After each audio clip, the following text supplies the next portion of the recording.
Hello, and welcome to our Learn English Smartly. My name is Alex, and I am so happy you are here with me today. Have you ever had words in your heart, but you could not say them? Have you ever felt like you have big ideas, but your voice is too quiet to share them? Many English learners feel this way. The words are in your head, you understand, but when you try to speak, you feel scared. You feel stuck. It is a lonely feeling. Today's story is for you. It is a story about a man named Rayon. It is a story about a quiet heart and a voice that was waiting to be found. This is not just a story.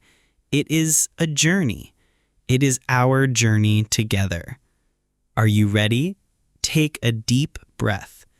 Know that you are not alone on this journey. Let's begin the story of Rayon, and let's find our voice together. My name is Rayan. My life was, for a long time, a quiet one. I worked in a big, modern office in a busy city. I had a good job. I was a smart worker. My mind was full of ideas, like a garden full of flowers. But no one ever saw the flowers because I could not speak. I could read English perfectly. I could write emails and reports. When I read a book, I understood every word. But when it was time to speak, the words disappeared. They were like birds flying away just when I needed them. My heart would beat fast. My hands would get wet. And my voice would be lost. Every morning we had a team meeting. My boss, Mr. Chen, was a good man. He would stand at the front of the room and ask, "Does anyone have any ideas for this project?" I always had ideas. My mind would shout, "Yes, I have an idea. We can do this. We can do that." But my mouth would not open. I would sit there, silent. I was like a statue. I looked alive, but I could not speak. I remember one day very clearly. We were in a big meeting, a very important meeting. Mr. Chen asked a difficult question. The room was quiet. No one knew the answer. But I knew. I knew the answer perfectly. It was a simple solution, a smart idea. In my mind, I was already explaining it. I was a hero. But in the real world, I was just Ryan, the quiet man in the corner. I wanted to raise my hand. I wanted to say, "I know." But the fear was a heavy blanket. It was warm and safe to stay quiet. It was cold and scary to speak. So I said nothing. A few minutes later, another coworker, a man named Mark, spoke up. He gave an answer. It was not a great answer. It was a simple, okay idea. But he said it with a loud, confident voice. Mr. Chen smiled. "Good thinking, Mark," he said. "Let's go with that." Everyone looked at Mark. They smiled at him.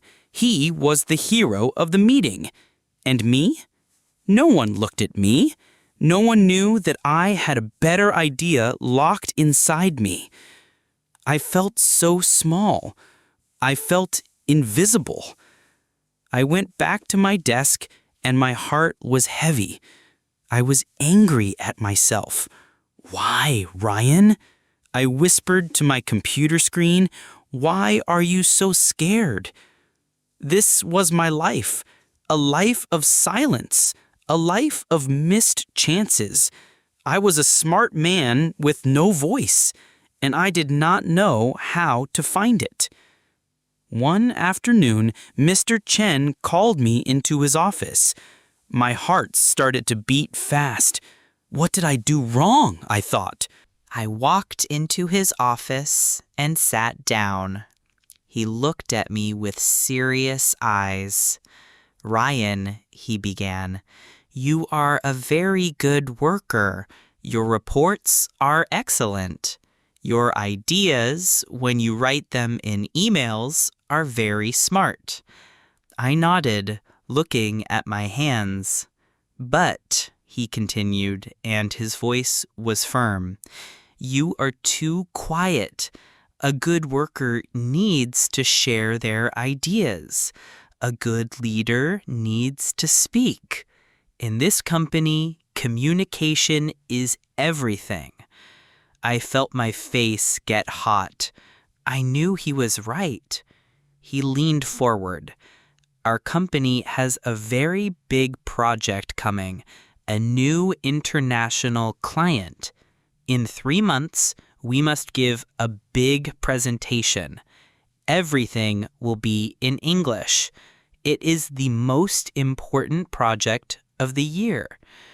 I listened, my heart pounding. "I want you to lead it, Ryan," he said. I looked up at him. I could not believe what I was hearing. Me? Lead a presentation?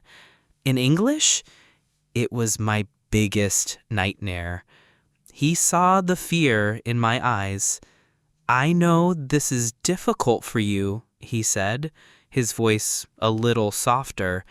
"I am giving you a chance, Ryan, a chance to grow, a chance to show us what you can do." He paused. "But if you cannot do this," he said, and now his voice was serious again, "we will have to give the project to someone else. And your future in this company, it will be difficult." This was it. This was my challenge. My biggest fear was now my biggest chance. I had 3 months. 3 months to find my voice, or I would lose everything.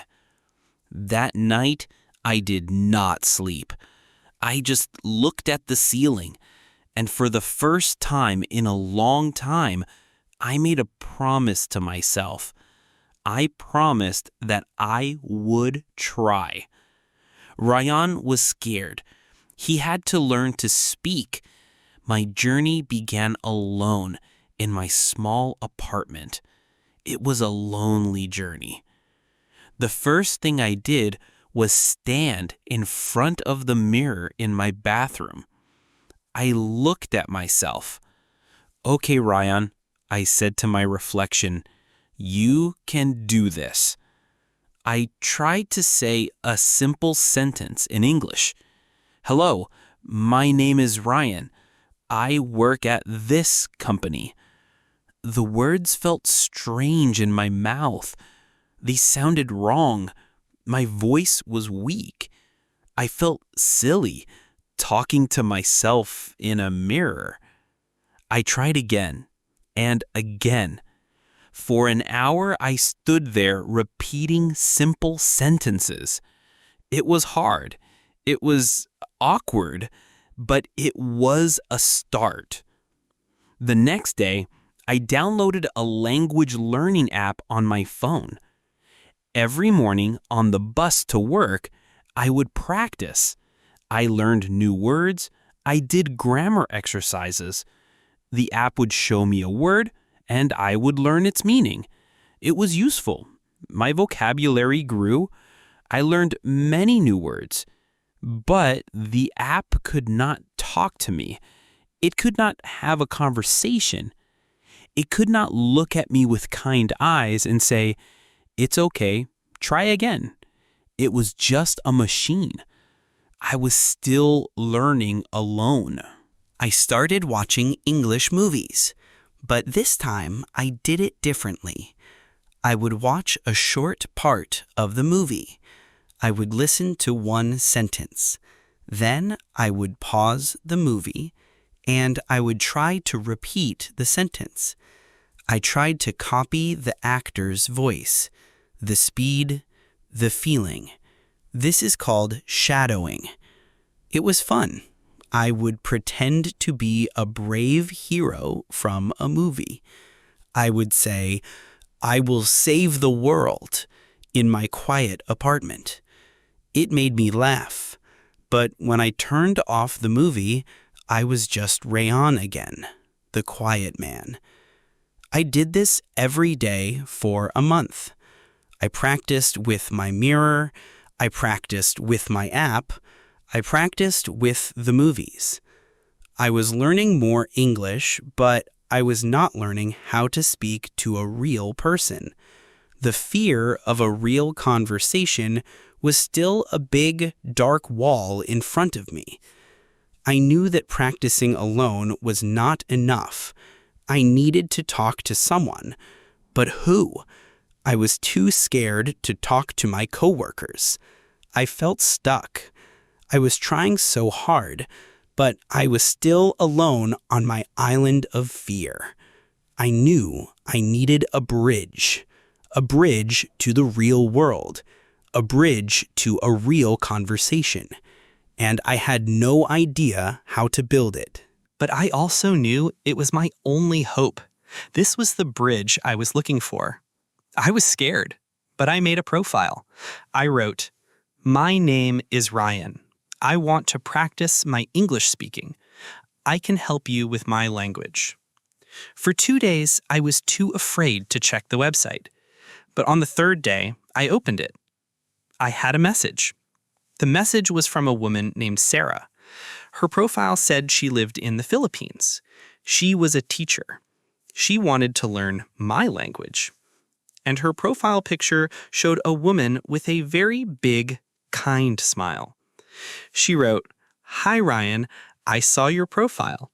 I would love to be your language partner. Let me know if you want to have a call." I read her message 10 times. My hands were sweating. This was it. I took a deep breath and I wrote back, "Hi Sarah. Yes, I would like that very much." We decided to have our first call on Saturday. The 2 days before the call were the longest 2 days of my life. I was so nervous. What would I say? What if I made a mistake? What if she laughed at me? Saturday came. At the time of our call, I was sitting in front of my computer. My heart was a drum. Boom, boom, boom. I almost closed the computer. I almost ran away. But then I thought about the presentation. I thought about my promise to myself. I clicked the call button. Her face appeared on my screen. She was smiling her big, kind smile. "Hello, Ryan," she said.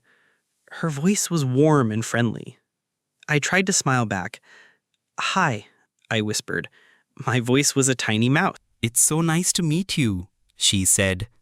"Don't be nervous. We are here to help each other." We started to talk. It was so difficult for me. I forgot simple words. I said he instead of she. My sentences were broken. My face was red. I felt so stupid. I wanted the call to end, but Sarah was amazing. She was so patient. When I got stuck on a word, she would wait. She would smile and say, "Take your time, no rush." When I made a mistake, she would gently correct me. She would say, "That was close. A better way to say that is..." She never made me feel bad. She made me feel safe. Our first call was only 30 minutes, but it felt like 3 hours. When it was over, I was so tired, but I was also happy. I had done it. I had survived a real English conversation. We decided to talk every week. Our friendship began. step by step, word by word. We did not just practice English, we became friends.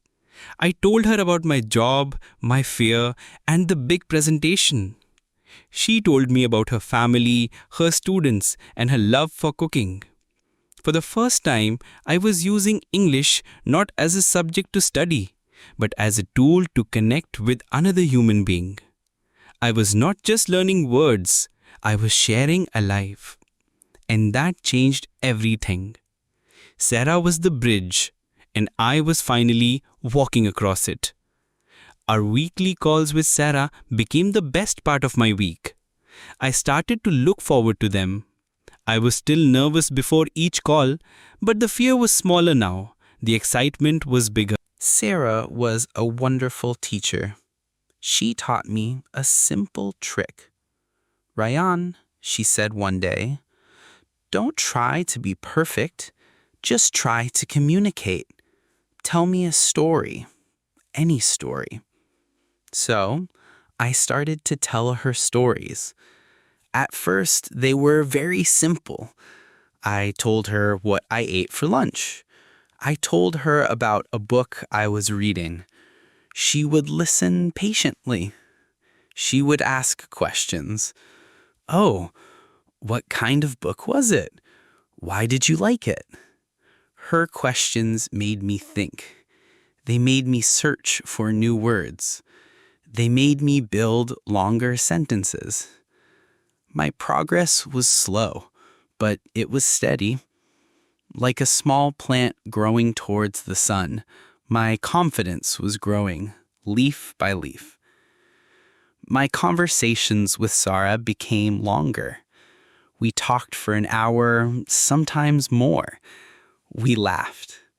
I had never laughed so much in English before.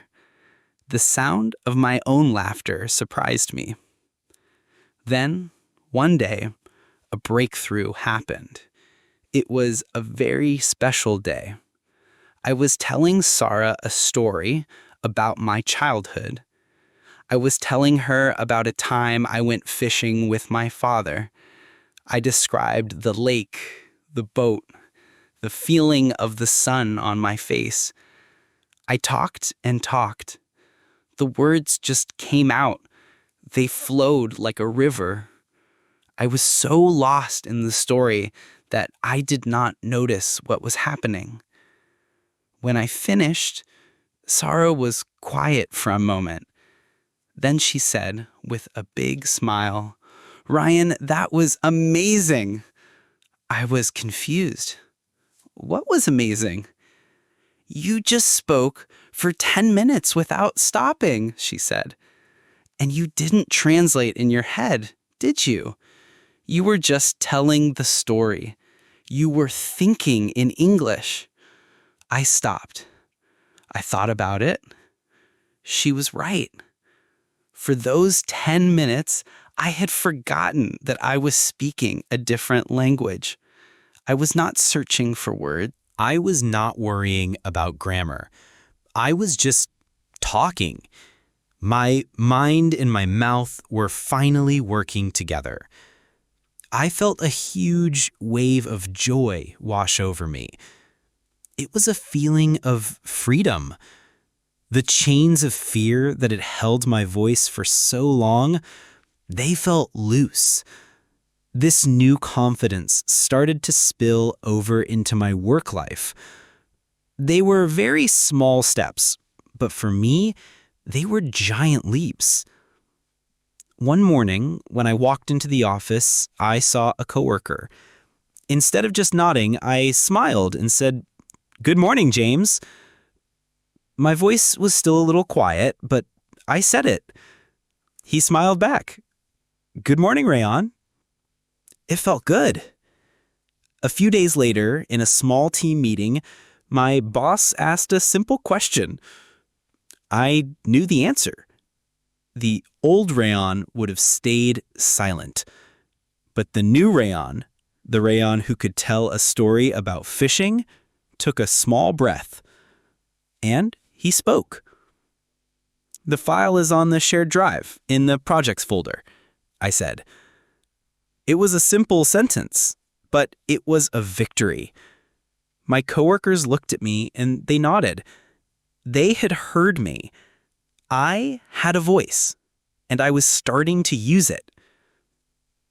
The 3 months passed so quickly. The day of the big presentation arrived. That morning, I woke up and my old friend, Fear, was sitting right next to me. My stomach felt tight. My hands were cold. "You can't do this," the Fear whispered.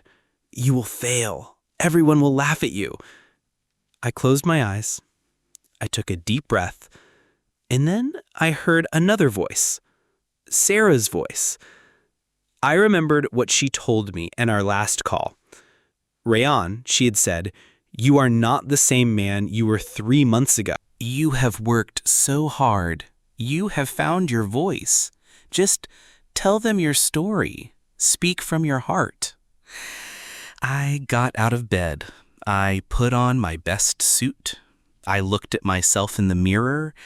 I was nervous, yes, but I was not the same scared man. I was different now. I was a man who had practiced. I was a man who had a friend. I was a man who had a story to tell. I went to the office. The conference room was full. My boss was there, my coworkers were there, and the new international clients were there.